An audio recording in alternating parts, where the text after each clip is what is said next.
The final battle began at Terra Nova, humanity's first colony world beyond Earth. The Void Swarm had gathered every ship they had left into one massive fleet. Their queen mind had decided to make her last stand here. If she could destroy Terra Nova, she could strike at Earth itself and end the human threat forever. The colony was home to 5 million people, mostly human families who had left Earth to build new lives among the stars. They had farms and schools and parks where children played, under an alien sun. Now death was coming for them from the dark between worlds. Every ship the Galaxy Council could spare rushed to Terra Nova's defense: Altarian battlecruisers, Granite Lord Fortress ships, Velo fast attack craft, and dozens of other alien vessels. They formed a defensive line around the planet, knowing they would probably all die. Admiral Velthorin commanded the Council forces from his flagship. He watched his sensors as the Void Swarm fleet approached. It was the largest enemy force anyone had ever seen: 3,000 ships led by the Queen Mind's bio-dreadnought, a living vessel, the size of a small moon. "We cannot win this battle," he told his officers. "We are outnumbered, 10 to 1. The best we can do is delay them long enough for the civilians to evacuate." That was when space itself seemed to tear open. The first human ship to appear was massive, bigger than anything the Galaxy Council had ever built. Its hull was painted flat black and covered in weapon ports that glowed with deadly energy. More ships followed, hundreds of them emerging from hyperspace in perfect formation. Admiral Kim Yan-Wu commanded the Earth Defense Force from the bridge of the UES Yamato. She was a small woman with gray hair and eyes like winter storms. She had spent 30 years preparing for this moment. "All Council forces, this is Admiral Kim," she announced on open channels.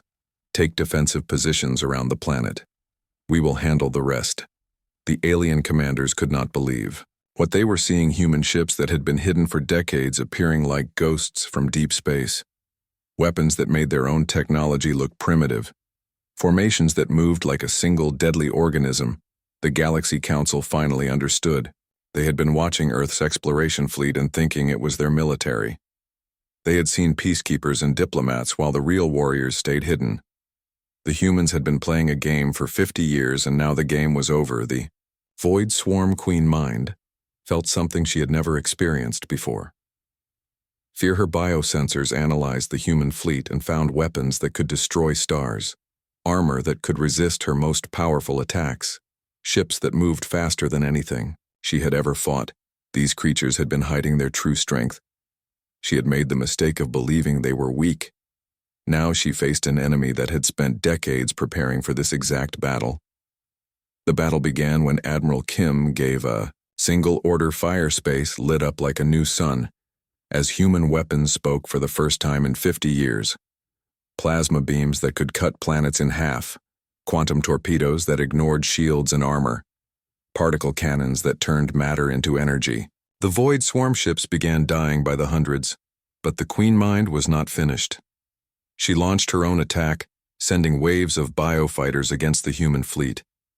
These living ships moved like insects, swarming around the larger vessels, trying to overwhelm them with numbers. That was when the Marines arrived. General Park Ji-woo led the assault from the front. His drop pod launched directly at the Queen Mind's dreadnought, followed by 10,000 other pods. Each one carried 4 Marines, in the most advanced combat armor Earth had ever built. The bio-dreadnought was like a living city with corridors that pulsed like arteries and walls that bled when cut. The Queen Mind waited in the center, protected by her strongest warriors, and the ship's own immune system. Ji-woo fought his way through levels of defenders that would have stopped any other force. His Marines moved like a plague through the living ship, destroying everything they touched. They had trained for this mission their entire lives. The final confrontation took place in the Queen Mind's throne chamber. She was enormous, even larger than her warriors, with intelligence that burned like fire behind alien eyes. She had lived for 1,000 years, conquering galaxies and destroying civilizations. "Your species will burn," she hissed through her translator. "I will consume your worlds and feast on your children." "No," Ji-woo replied, drawing his sidearm. "Yours will remember." The fight was quick and brutal. The Queen Mind was fast and strong with natural weapons that could cut through starship hulls. But Jiwoo had something she did not understand. He had rage, cold professional fury at what her species had done to innocent people. When she fell, the entire Void Swarm fleet began to die. Bioships that depended on her mind for coordination crashed into each other or simply stopped working. The living vessels became floating tombs as their crews lost the will to fight in 6 hours. It was over. The greatest threat the galaxy had ever known was extinct. Their fleets were debris, their worlds would be empty husks. Their queen mind was dead, and with her died their species' ability to think as one. The aftermath was silence. Every ship in both fleets had stopped firing. Every alien commander stared at their sensors trying to understand what had just happened. The humans had destroyed an enemy that had conquered half the galaxy, and they had done it in less than 1 day. Ambassador Kang Min-ho stood before the galaxy council one final time. But now the alien leaders looked at him with something between respect and terror. They had learned the truth about humanity, and it was more frightening than any nightmare. "We apologize for our mistake," Admiral Velthorin said, his voice shaking. "We misunderstood your nature completely." Min-ho straightened his uniform, showing the Marine insignia he had always worn, but which no one had bothered to understand. "With respect, sir, you understood perfectly. We do prefer peace. We do try to talk first.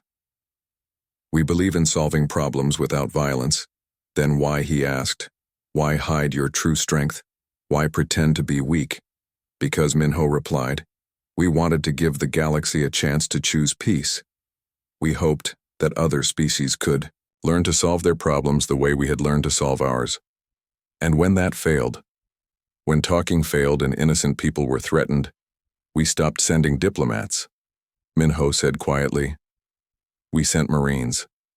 The galaxy learned something that day that would never be forgotten. Humans were not afraid of war. They had spent 300 years learning how to avoid it. But when they could not avoid it, when evil things threatened good people, they did not send their best negotiators or their wisest leaders. They sent their Marines. The war was over. The Void Swarm was extinct, and everyone now knew that the most dangerous species in the galaxy was not the one that loved fighting. It was the one that was really good at it, but chose peace. Instead, until you gave them a reason to choose war. The humans went back to their exploration ships and their diplomatic missions. They returned to building colonies and studying alien cultures. They continued to prefer peace just as they always had. Now everyone knew what happened when peace was not enough. They met the Marines. The news of Kepler-7 spread through the galaxy faster than the fastest ship's battle footage from the station's security cameras played on every news channel across 100 worlds. Alien species watched in shock as human Marines tore through. Void Swarm warriors like they were made of paper. The crystal halls of the Galaxy Council emergency meetings ran day and night. The alien leaders argued about what they had seen. Some said it was impossible. Others whispered that maybe they had been wrong about humans all along. Admiral Velthorin paced back and forth in his private chambers. The blue-skinned council leader had watched the footage 50 times. Each viewing made him more confused. How had supply guards defeated warriors that had destroyed entire fleets? His aide, a young Altarian named Kil Voss, entered with new reports the human Marines saved over 200 civilians at Kepler-7.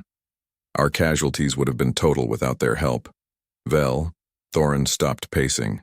"Marines," he repeated slowly. "We were told they were security guards. The humans called them Marines from the beginning, sir." The aide checked his data pad. "We simply assumed it was another word for guards." On Earth, Admiral Park Soo-jin received new orders from Galaxy Command. She stood in the briefing room of the UES Indomitable, reading the message with growing amusement. Her staff officers waited quietly, knowing their commander well enough to recognize her moods. "Gentlemen," she said, finally, "the Galaxy Council has decided we need more human support troops at the front lines. They want a full regiment deployed to Rigel system immediately." Colonel Oh Min-seok, her second-in-command, raised an eyebrow. "Support troops, Admiral, support troops," she confirmed. "They still think we are just very good at helping. They have no idea what a Marine regiment really means. Su Jin looked out at the hangar bay, where 2,000 Marines were loading into assault transports. These were not the same kind of soldiers who had fought at Kepler-7. These were veterans with years of combat experience. Each one had trained for deep space warfare since childhood. The Marines moved with deadly efficiency, checking weapons, loading ammunition, preparing for battle. Their black armor gleamed under the hangar lights. Each suit was worth more than most alien starships and contained technology the Galaxy Council had never seen. Staff Sergeant Kim Hae-won supervised the loading of heavy equipment plasma cannons that could destroy buildings, missile launchers that could crack starship hulls, demolition charges that could level city blocks. The humans were bringing enough firepower to conquer a small planet. Hae-won had fought in Earth's colonial wars 20 years ago. He knew what real combat looked like. Unlike the quick skirmish at Kepler-7, this would be a full-scale battle. The Void Swarm had sent 3 fleets to Rigel system, planning to destroy the Galaxy Council's main supply base. The trip to Rigel took 5 days. During that time, reports came in from across the galaxy. The Void Swarm was winning everywhere. Council fleets retreated from system after system, leaving millions of civilians to die. The alien commanders seemed unable to stop the Advance Admiral Su Jin studied the tactical reports in her ready room. The Council forces were brave, but they fought like individuals. Each species had their own tactics, their own weapons, their own ideas about how war should work. The result was chaos. Her aide, Lieutenant Commander Yoon Tae-hyung, entered with the latest intelligence admiral. The Council 6th Fleet is trapped at Rigel. They are outnumbered 3-1 with no escape route. Their admiral has requested immediate evacuation. Jin smiled coldly. Evacuation is not what we do. Lieutenant Commander, have all Marines report to battle stations. We are going in. The human fleet dropped out of hyperspace at the edge of Rigel system and found exactly what they expected. A massive, battle-in-progress Council ships burning and dying, while Void Swarm vessels moved between them like sharks. The alien fleet was doomed. Council Command, this is Admiral Park Soo-jin, aboard the Indomitable. We are not here for evacuation. We are here to win. Before anyone could reply, the Marines went to work. Transport ships launched assault pods directly at Void Swarm vessels, while human warships opened fire with weapons that lit up space like new stars. The Galaxy Council forces watched in amazement as their certain defeat turned into something else. Staff Sergeant Oh Min-seok led his squad through the guts of a Void Swarm cruiser. The aliens had built their ships like living creatures, all curves and organic passages. The Marines moved through them, like antibodies attacking an infection. 30 seconds to the bridge, he reported over the radio. His team carried fusion charges that would turn the enemy ship into expanding gas. They had done this same mission 12 times in the last hour. The Void Swarm crew fought desperately in their own corridors, but Marines fought differently than Council forces. Instead of honor duels and formal tactics, they used every advantage they could find. They turned the ship's own systems against the crew, using maintenance shafts like highways and air vents like secret passages. When the charges detonated, the Void Swarm cruiser split in half. Both pieces tumbled away, trailing atmosphere and debris. One more enemy ship removed from the battle. Real shock came when the Void Swarm flagship tried to retreat. This was their command vessel, a massive bioship that controlled the entire fleet. It had never been defeated in direct combat. The Galaxy Council had lost 50 ships trying to destroy. Others like it. Admiral Su-jin watched it turn to run and opened a channel to all human ships. All vessels, this is the Admiral. That ship does not leave this system. 20 human destroyers converged on the fleeing flagship. Their weapons fired in perfect coordination, turning the massive vessel into a cloud of superheated plasma. The explosion was visible on planets 3 light-years away. The remaining Void Swarm ships scattered, running for deep space without their command structure. The Galaxy Council fleet was saved, but more importantly, they had seen something impossible. Humans had just destroyed a Void Swarm fleet without taking serious casualties. Back in the Galaxy Council chambers, the alien leaders watched the battle reports in stunned silence. The human Marines had boarded enemy ships and fought hand-to-hand combat in zero gravity. They had used tactics no one had ever seen before. They had won a victory that should have been impossible, Admiral Vel Thorin finally spoke. The question we must ask ourselves is simple. What else have we been wrong about? His aide Kil Voss checked the latest reports. Sir, we are receiving requests from 12 systems, all asking for human marine support. They have heard about Kepler-7 and Rigel. They want Marines to protect their world's Vel. Thorin nodded slowly. Send messages to Earth. Tell them we need to discuss new arrangements. It seems we have misunderstood what humans call support. Across the galaxy, alien civilians had seen the footage of human Marines in action. They watched these supposedly peaceful creatures move through combat like deadly artists. They saw the difference between species that talked about honor and species that simply won. The word spread from world to world. Humans were not afraid of war. They were terrifyingly good at it. They had just been polite enough to hide their true nature until innocent people needed protection. The Galaxy Council was learning a hard lesson. The most dangerous warriors in the universe were not the ones who loved fighting.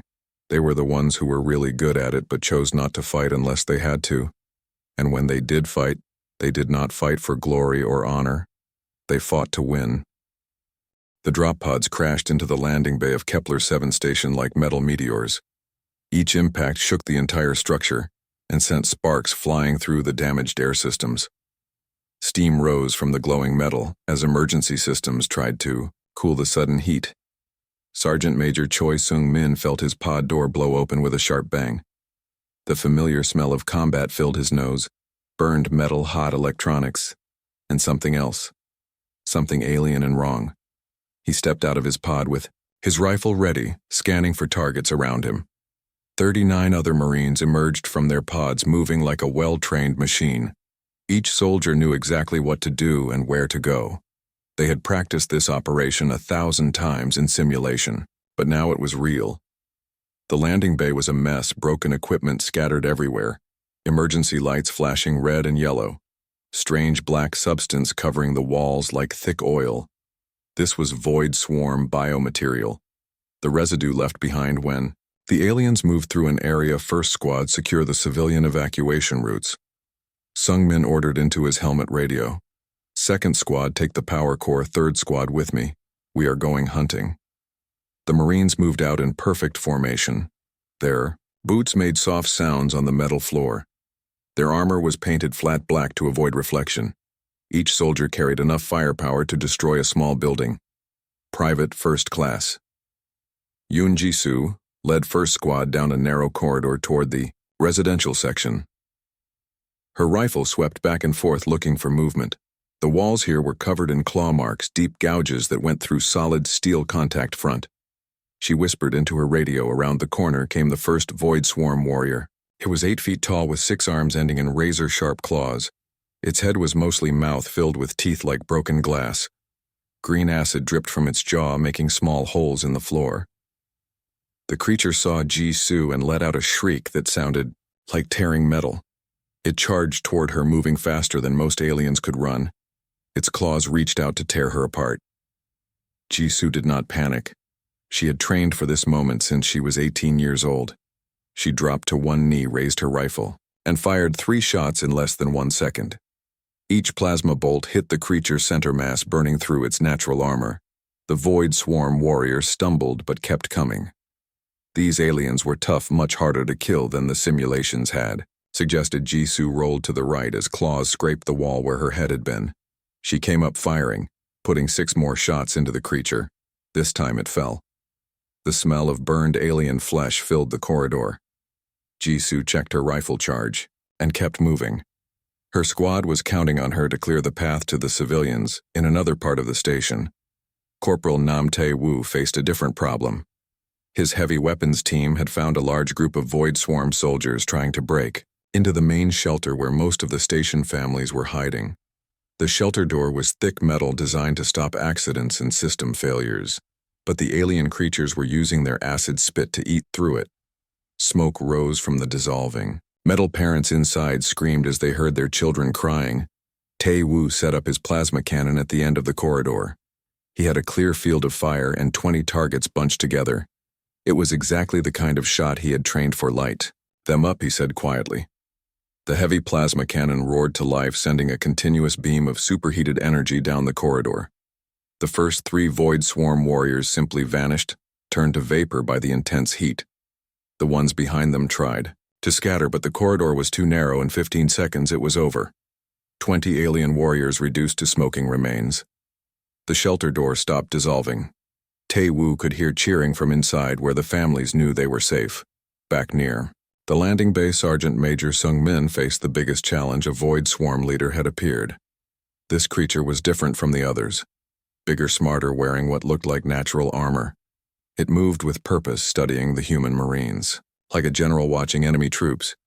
The alien leader made sounds like grinding rocks. It was talking to something, giving orders. Sung-min realized this creature was coordinating the attack on the station. If he could kill it, the other aliens might retreat. The 2 warriors faced each other in the main corridor.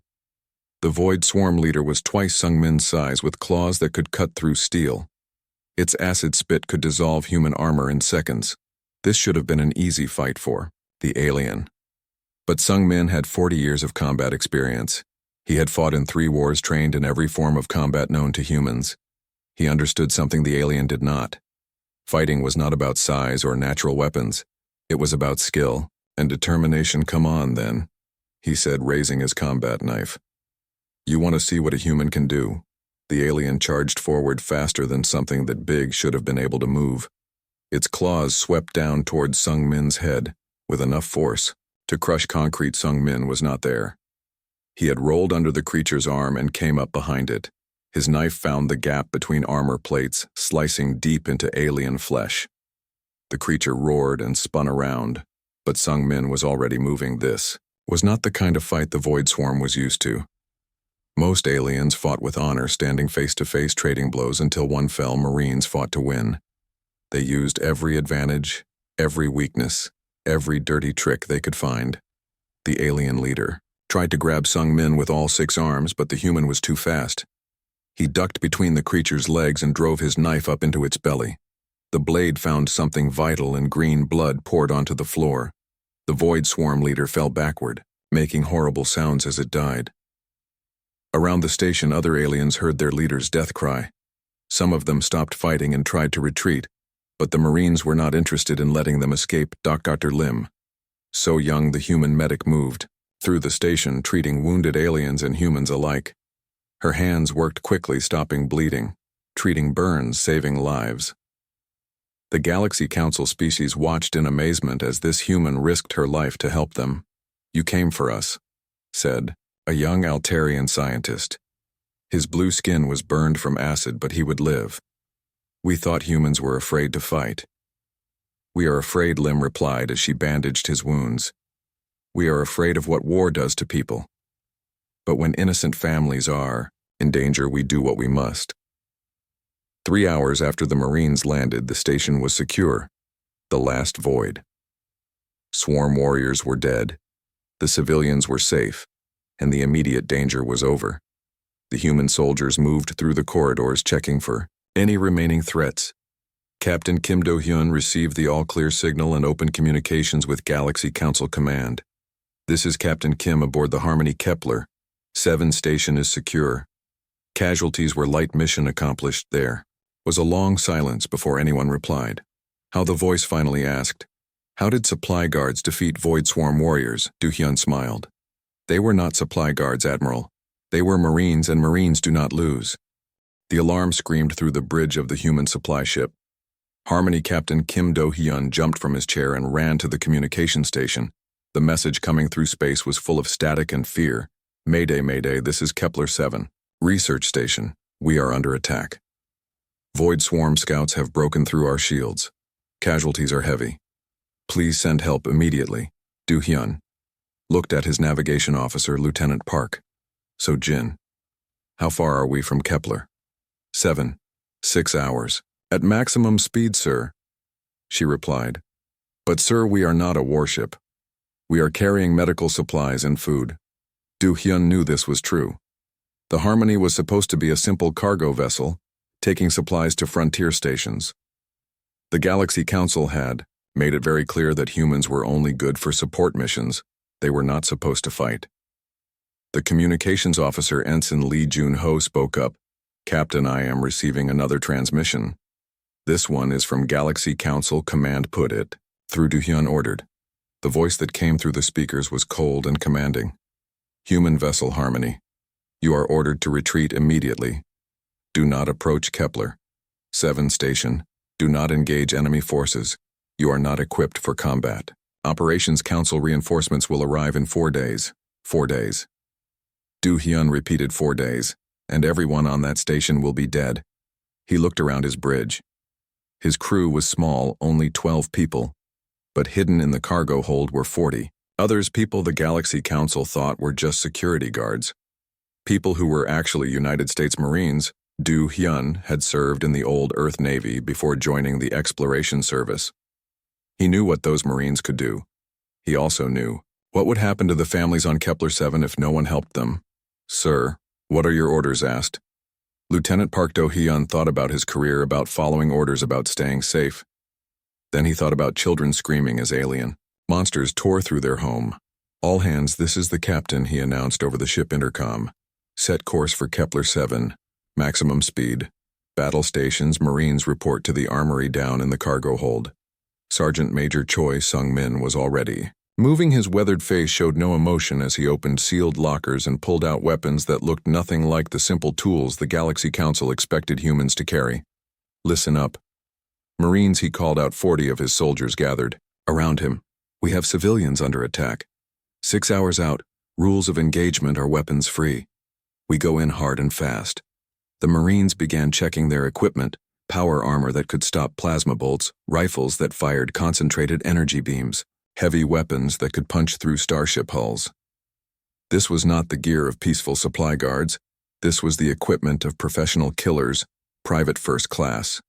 Yoon Ji-soo was barely 20 years old, but she had trained for 5 years to be here. She loaded her rifle and checked her armor seals. Her hands were steady even though this would be her first real battle. Corporal Nam Tae-woo was older. He had fought in Earth's last civil conflict 20 years ago. He knew what combat really meant. His job was to carry the heavy plasma cannon that could cut through void swarm armor like paper. "How bad is it?" Sergeant Major asked Private Kim Hae. "One bad enough?" Sung-min replied. "The void swarm does not take prisoners. They eat everything. They find if we do not stop them, those people die." The Marines spent the next 5 hours preparing. They cleaned weapons, checked armor, and reviewed intelligence reports about void swarm tactics. The aliens were big, fast, and had natural weapons that could cut through most metals. But they had never fought humans before. They had never faced Marines on the bridge. Captain Do-hyun watched the tactical display. Kepler 7 was a research station built into a large asteroid. It housed 300 scientists and their families from 12 different alien species. The station was supposed to be studying the void swarm, trying to find weaknesses. Now it was under attack by the very creatures they were researching.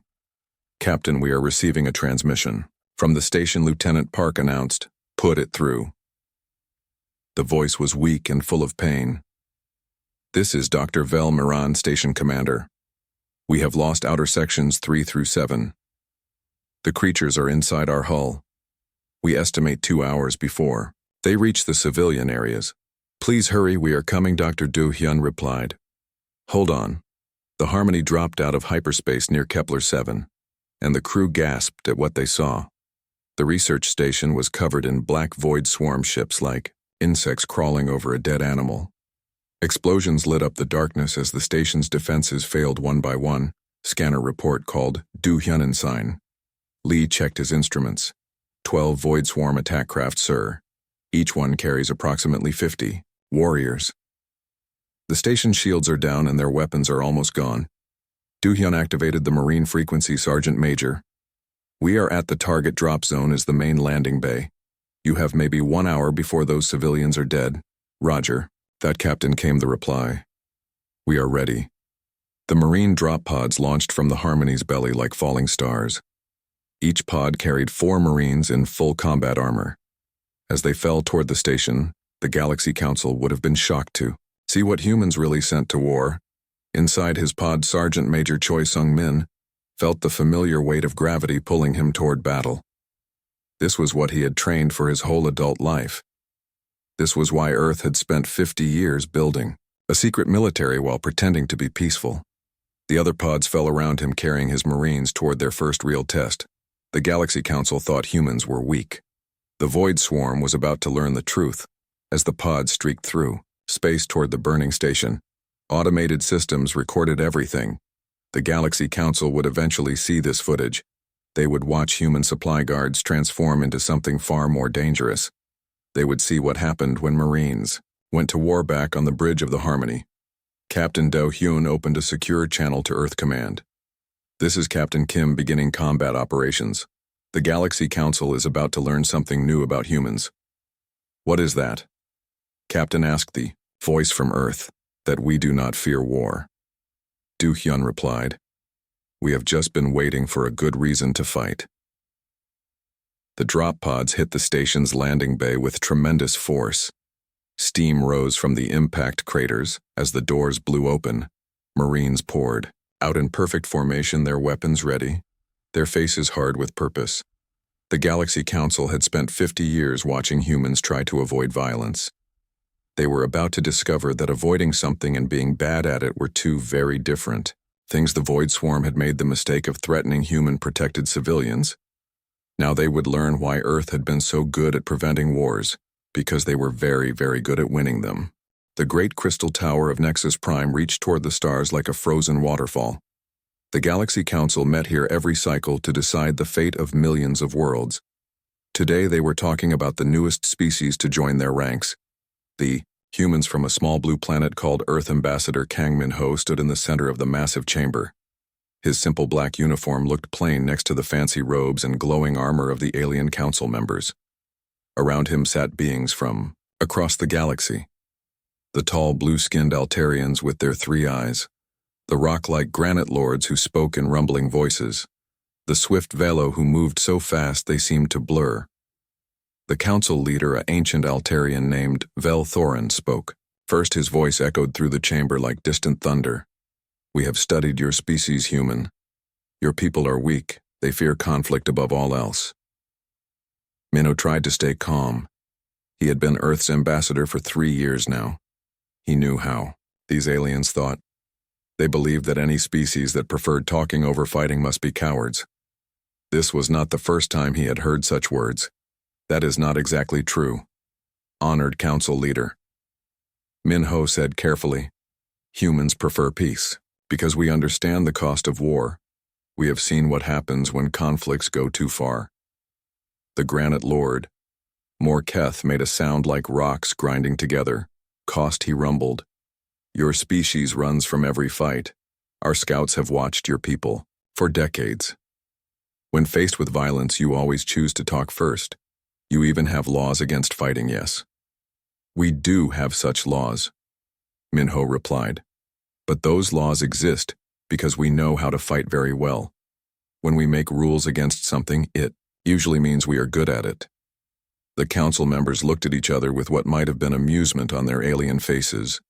The Velo representative Zik Ran moved so quickly that his words seemed to blend together.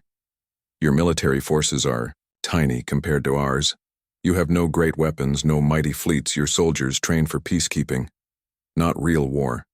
Minho felt a smile trying to form on his lips. He kept his face serious. The Galaxy Council had been watching Earth for 50 years. They had seen human peacekeepers helping settle disputes. They had watched diplomatic missions solve problems without violence. They had observed Earth's small exploration fleet mapping nearby systems. What they had not seen was what humans kept hidden. We believe in using the right tool for the right job. Minho said our peacekeepers are very good at keeping peace. Our diplomats are excellent at preventing wars. But what happens when peace fails? Asked Vel Thorin. What does your species do?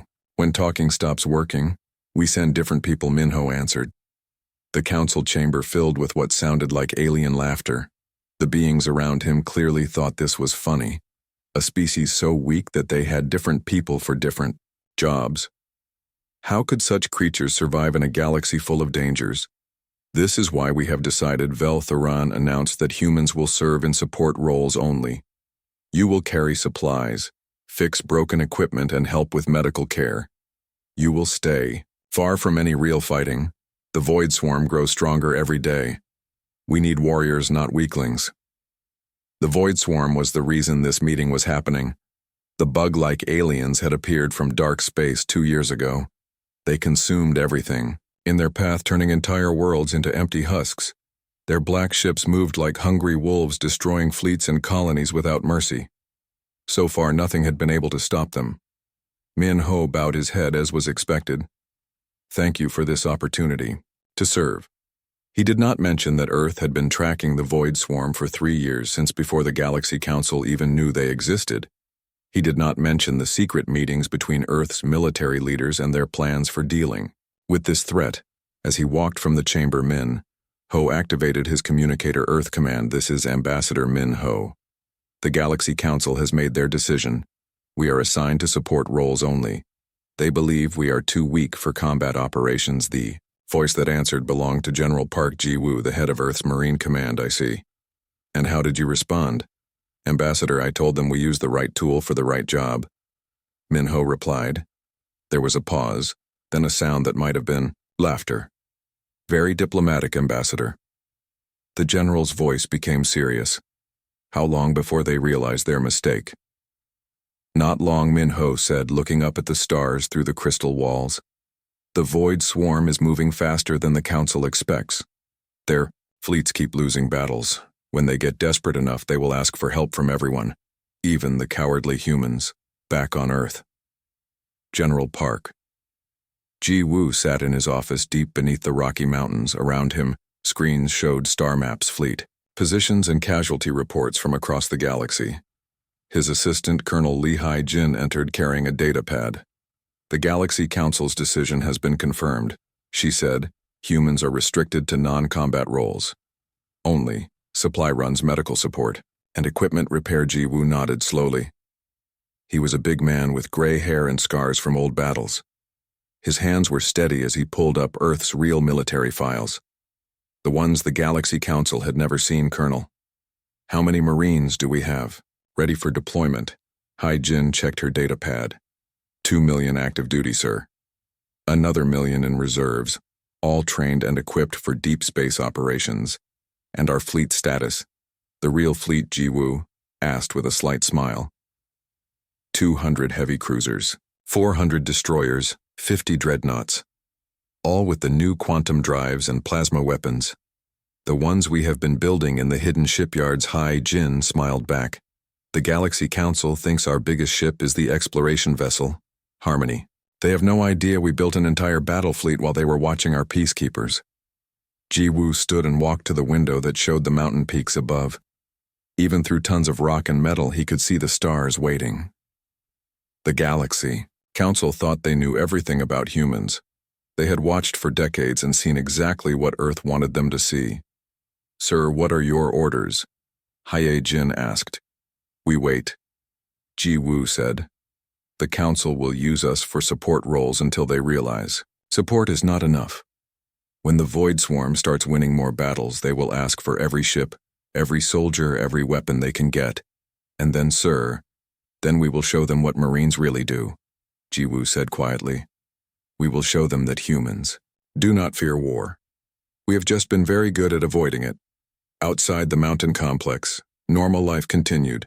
People went to work, children played in parks, couples walked hand in hand under the stars. None of them knew that their peaceful world was home to one of the most powerful military forces in the galaxy. A force that preferred peace but was ready for war.